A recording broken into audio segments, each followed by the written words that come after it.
कैसे हैं। और हम आज पढ़ेंगे आपकी बुक लर्न वेल क्लास 5 की इंग्लिश का lesson 2 uncle can at the wicket. इस लेसन में हम देखेंगे क्रिकेट के बारे में और ये एक स्टोरी है जो अंकल कैन से रिलेटेड है। Uncle can, Dad's younger brother, was living with at Kanpur. Aunt Emily, the eldest of my 3 aunts, live at Lucknow with her husband and 3 children. Uncle can जो है वो मेरे पापा के छोटे भाई थे और वो कानपुर में रहते थे।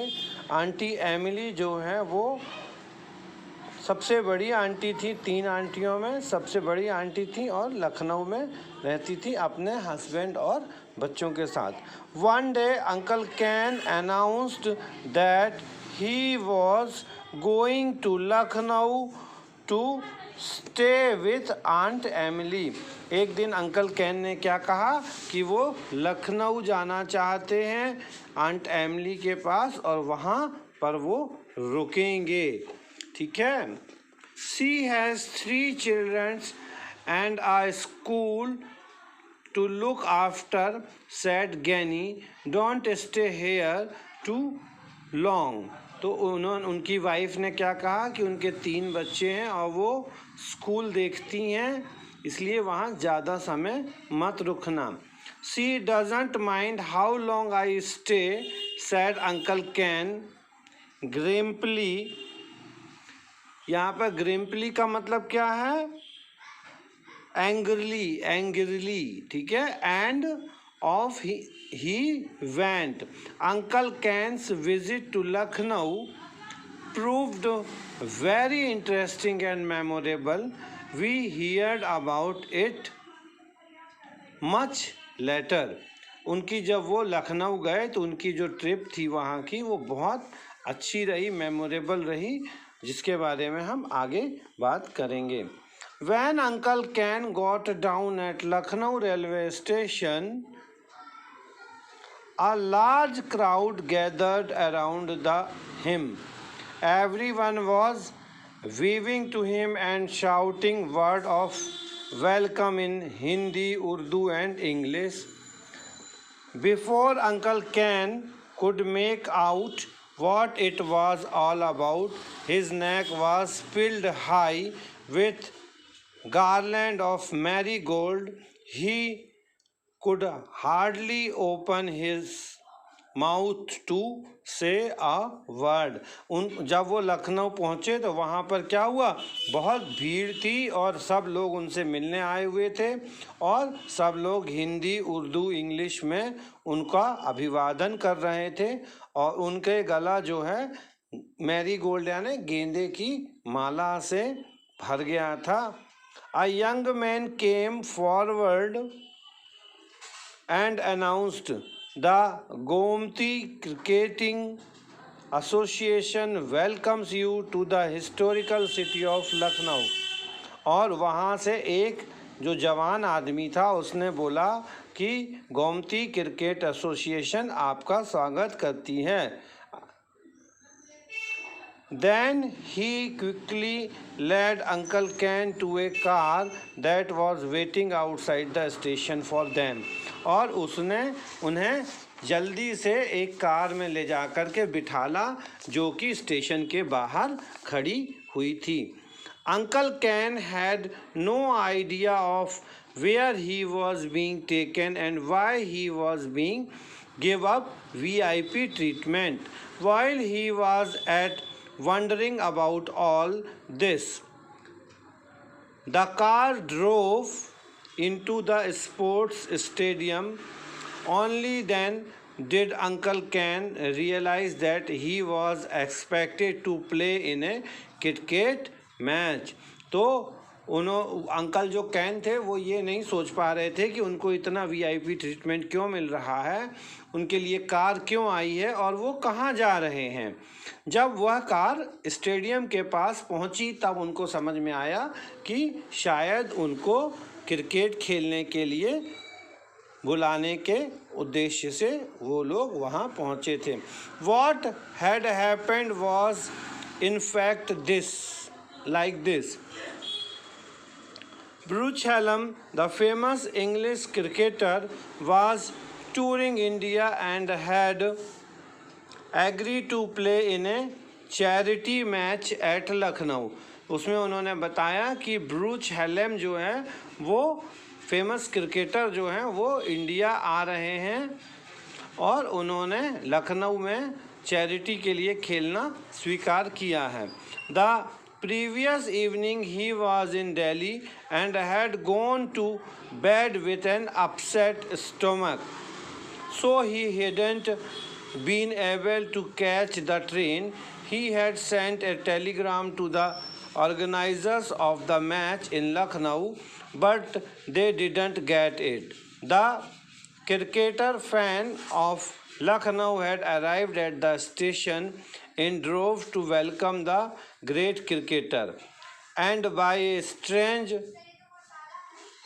coincidence, Uncle Ken looked a lot like Bruce Hallam. He had even a bald pat on the crown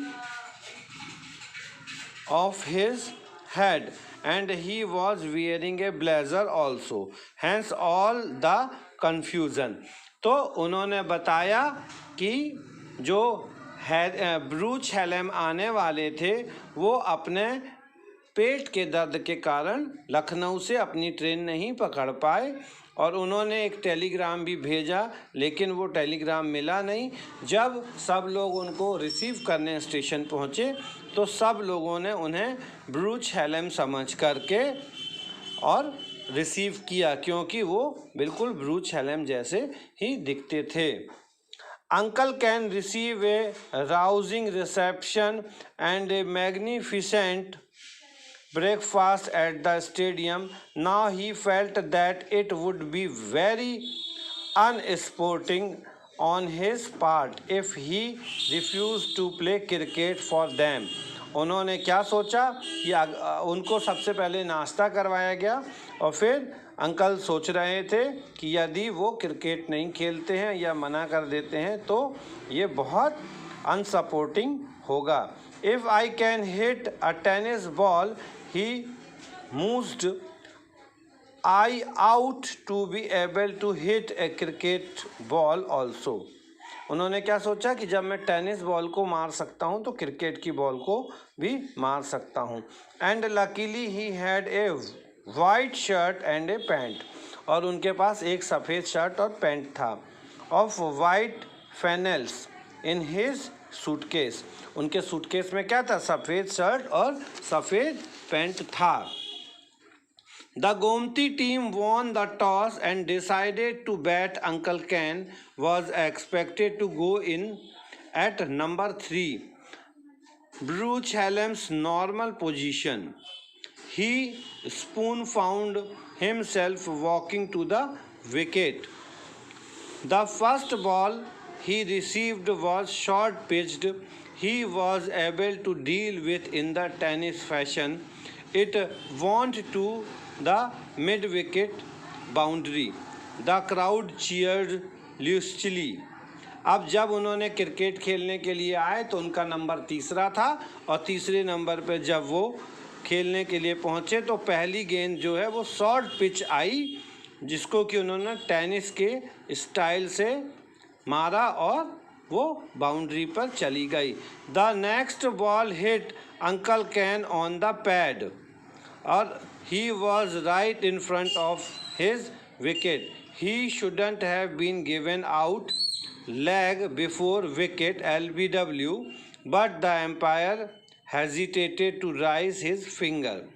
After all, hundreds of people had paid a lot of money to see Bruce Hallam play, and it would be a shame to disappointment them.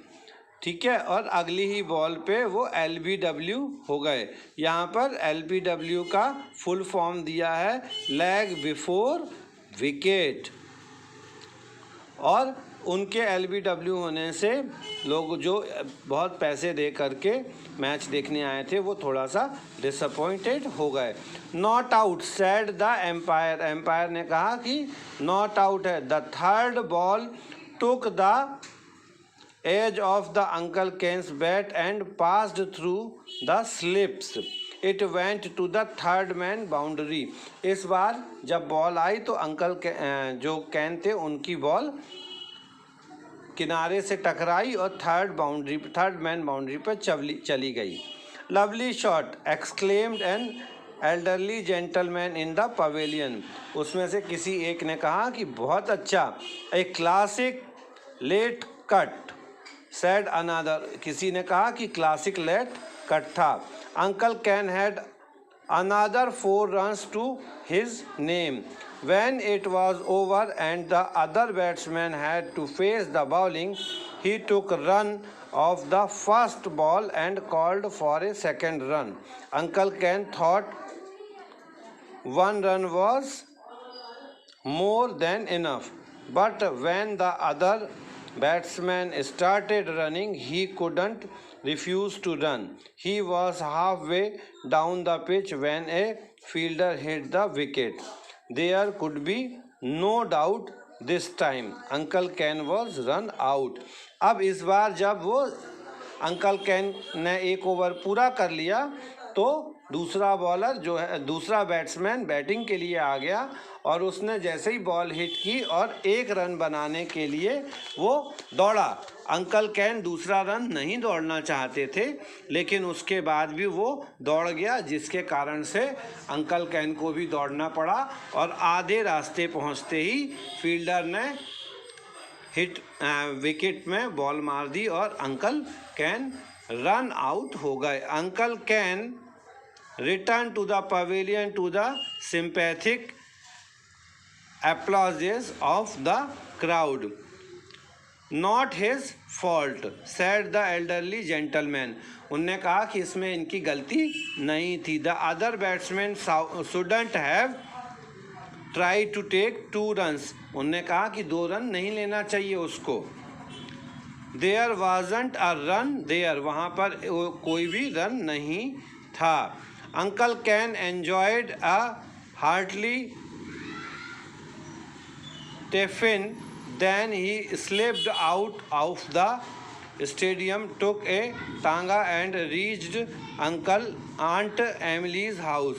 उन्होंने tiffin खाया, थोड़ी देर वहाँ पर rest किया और तांगा पकड़ करके आंट एमिली के घर चले गए। He was just in a time for the second lunch with Aunt Emily's family. It was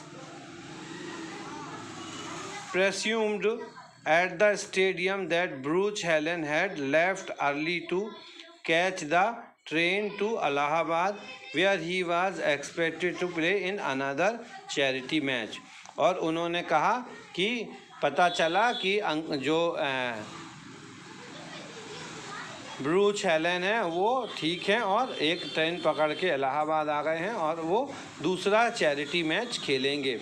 aunt Emily, a forceful woman, fed Uncle Ken for a week. Then she put him to work in the small boys' dormitory of her school. It was several months before he was able to save up enough money for a ticket to Granny's place. But he had the satisfaction of helping the great Baruch Helen to add 8 runs to his grand total. The scorebook of Gomti Cricketing Association had recorded this feat for all time.